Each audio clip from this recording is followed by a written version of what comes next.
students, most welcome to Rajni tutorial. How are you people? I hope you guys are fine. Let's start today's topic. पिछले short video में मैंने आप लोगों को endoplasmic reticulum क्या होता है, कहाँ पाया जाता है, क्या क्या क्वालिटी है इसका, ये सारी चीज़ें मैंने बताई थी। आज मैं उसके टाइप्स के बारे में बताऊंगी कि एंडोप्लाज्मिक रेटिकुलम कितने तरह का होता है। तो ये 2 टाइप्स के होते हैं, smooth endoplasmic reticulum and rough endoplasmic reticulum. Smooth endoplasmic reticulum को शॉर्ट में SER भी कहा जाता है और रफ एंडोप्लाज्मिक रेटिकुलम को शॉर्ट में RER कहा जाता है। अब हम लोग इसके बारे में डिटेल में जानेंगे। आइए हम लोग स्मूथ एंडोप्लाज्मिक रेटिकुलम के बारे में जानते हैं। स्मूथ एंडोप्लाज्मिक रेटिकुलम को शॉर्ट में SER कहा जाता है, मैंने आपको बताया अभी। SER है जो स्मूथ मेम्ब्रेन और प्लाज्मा मेम्ब्रेन। कहा जा रहा है कि SER की जो मेम्ब्रेन होती है, यहाँ पे मैंने छोटा सा फोटो बनाया है, एक्चुअली मेरा बोर्ड बहुत छोटा है, अगर आप लोगों को समझने में दिक्कत होगी तो प्लीज़ मुझे डिस्क्रिप्शन में दिए गए नंबर या फिर ईमेल पर सेंड करके बताइएगा। स्मूथ एंडोप्लाज्मिक रेटिकुलम यानी SER है जो smooth membrane and A plasma membrane. यानी SER की ये जो बाहरी झिल्ली होती है ये स्मूथ होती है यानी चिकनी होती है और प्लाज्मा मेम्ब्रेन के टाइप्स की होती है। सेल मेम्ब्रेन या प्लाज्मा मेम्ब्रेन आप लोगों को मैंने बताया, इसके बारे में आप लोगों को याद होगा। और it's found in animal and plant cell. Smooth endoplasmic reticulum यानी SER कहाँ पाई जाती है तो एनिमल सेल और प्लांट सेल दोनों में पाई जाती है। तीसरा पॉइंट है it helps the body make metabolise fats and steroid hormone. क्या बोल रहा है कि ये हमारे बॉडी में जो मेटाबॉलिज फैट्स बनते हैं, स्टेरॉयड हार्मोन्स बनते हैं, इन सब को बनाने में हेल्प करती है कौन? SER यानी स्मूथ एंडोप्लाज्मिक रेटिकुलम।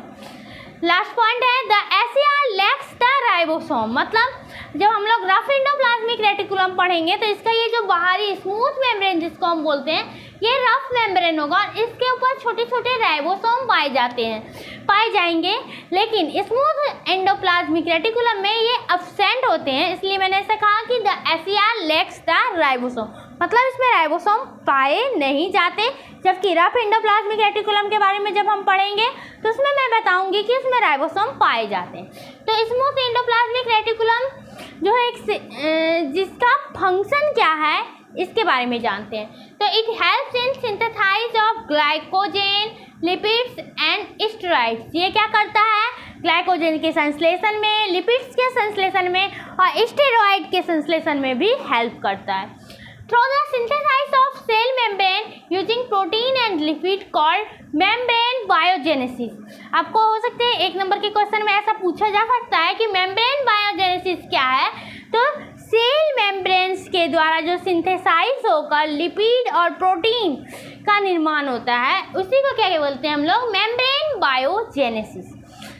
तीसरा पॉइंट है it helps the formation of small cell organelles that takes the synthesise and storage of lipid.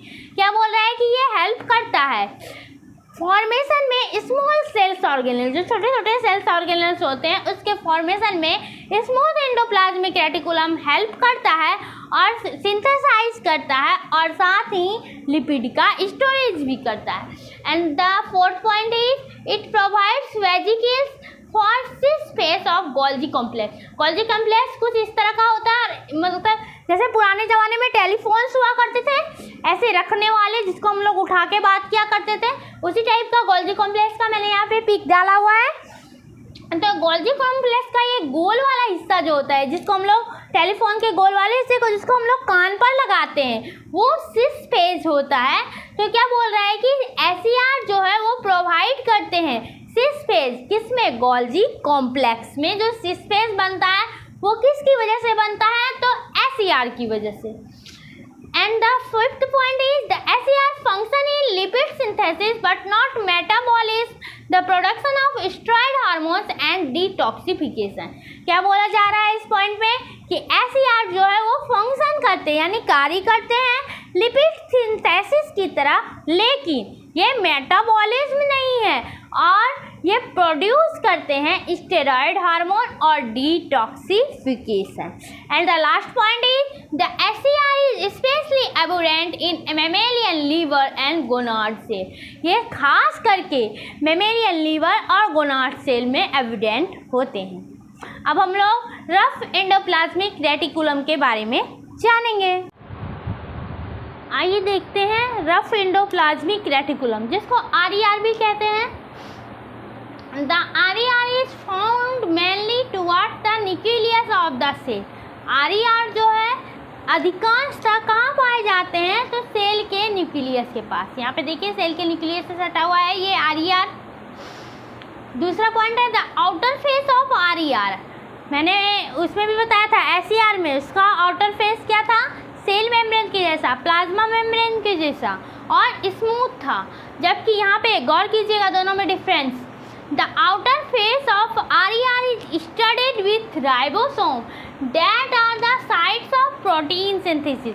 मैंने उसमें लेक्स राइबोसोम बताया था, उसमें राइबोसोम अब्सेंट होता है। बट रफ एंडोप्लाज्मिक रेटिकुलम, नाम से ही पता चल रहा है रफ यानी कुछ खुरदरा सा होगा। तो इस एंडोप्लाज्मिक के रेटिकुलम के बाहरी लेयर पे ये जो छोटे छोटे दानेदार संरचना है, ये राइबोसोम होते हैं जो पाए जाते हैं, जिसकी वजह से ये रफ एंडोप्लाज्मिक रेटिकुलम होता है और ये प्रोटीन सिंथेसाइज में भी हेल्प करते हैं।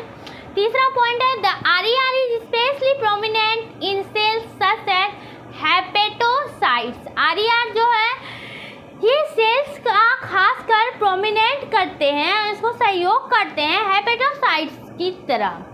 और इसका फंक्शंस क्या होता है, तो RER also involve in protein synthesis. SCR भी प्रोटीन सिंथेसिस में इन्वॉल्व है और RER भी प्रोटीन सिंथेसिस में इन्वॉल्व है। यहाँ पे मैंने दोनों पिक क्लियर दिखाया है। हो सकता है पिछले पिक मैंने छोटा सा दिखाया था जगह के अभाव के कारण, इसलिए मैंने यहाँ पे दोबारा पिक बनाया हुआ है। फिर से एक बार आप लोगों को समझा देती हूँ। ये है एनिमल सेल का पिक है ये, इसमें न्यूक्लियस पाया गया। ये स्मूथ एंडोप्लाज्मिक रेटिकुलम SCR है, जिसमें कि राइबोसोम अब्सेंट होता है और इसका बाहरी लेयर जो है वो स्मूथ होता है। जबकि RER ये भी न्यूक्लियस से सटा हुआ होता है और ये रफ एंडोप्लाज्मिक रेटिकुलम होता है, क्योंकि इसके बाहरी लेयर में दानेदार संरचना पाई जाती है, जिसको हम लोग राइबोसोम कहते हैं। एक पॉइंट मैंने उस स्मूथ एंडोप्लाज्मिक रेटिकुलम में सिस फेज बताया था, वहाँ पे भी पिक मैंने छोटा सा बनाया था। शायद आप लोगों को समझ में आया नहीं होगा, या फिर अगर आ गया तो कोई बात नहीं, मैं एक बार फिर से समझा देती हूँ। तो ये भी प्लांट सेल एनिमल सेल का पिक है। ये गोल्जी कॉम्प्लेक्स है। मैंने बताया था मोबाइल फ़ोन जैसी संरचना होती है। पुराने ज़माने में टेलीफोन कुछ इस टाइप के होते थे, इसको उठाकर हम लोग कान में लगाकर बात किया करते थे। बिल्कुल ये टेलीफोन का ये जो उठाते हैं हाथ में, ये वाला हिस्सा के जैसा ही लगभग देखने में गोल्जी कॉम्प्लेक्स होता है।